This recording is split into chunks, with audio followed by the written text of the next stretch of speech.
जी Sindh Maharashtra chairman रियाज़ चांडियो सकरन में press conference कंदे चयो आहे त जाली माण्हुनि ज़रिए पाकिस्तान में इहो बहस कराइण जी कोशिश कई पई वञे त मौजूदु निज़ाम नाकारा बणिजी चुको आहे। तंहिं करे मुल्क में नवनि सूबनि जी ज़रूरत आहे, पर सिंध जी वहदत खे विरहाइण जी कंहिं बि कोशिश खे क़बूल न कयो वेंदो।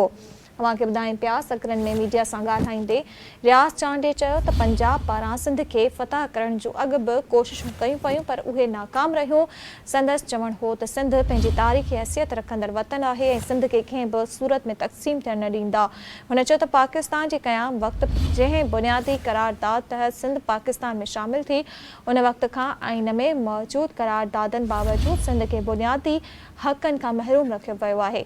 रियाज़ चांडियो वधीक चयो त सिंध में ख़ौफ़ जी फिज़ा क़ाइमु करे क़ौमी कारकुननि खे डिॼारण जी नाकाम कोशिश कई पई वञे। हुन चयो त जीअं सिंध महाज़ अदालत ज़रिए आरज़ू सिंधी जो केस विढ़ंदे ऐं खेसि क़ानूनी मदद फ़राहम कंदी।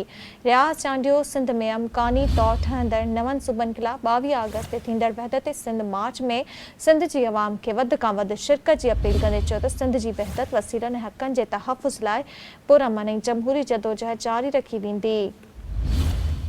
नाज़रीन, हिन अहम ख़बर बाबति तव्हांखे आगाह कयूं पिया, अवांखे ॿुधायूं पिया जीए सिंध महाराष्ट्र चेयरमैन रियाज़ चांडियो सकरन में प्रेस कॉन्फ्रेंस कंदे चयो आहे त जाली माण्हुनि ज़रिए पाकिस्तान में इहो बहस कराइण जी कोशिश कई पई वञे त मौजूदा निज़ाम नाकारा बणिजी चुको आहे। तंहिं करे मुल्क में नवनि सूबनि जी ज़रूरत आहे, पर सिंध जी वहदत खे विरहाइण जी कोशिश बि कंहिं बि कोशिश खे क़बूल न कयो वेंदो।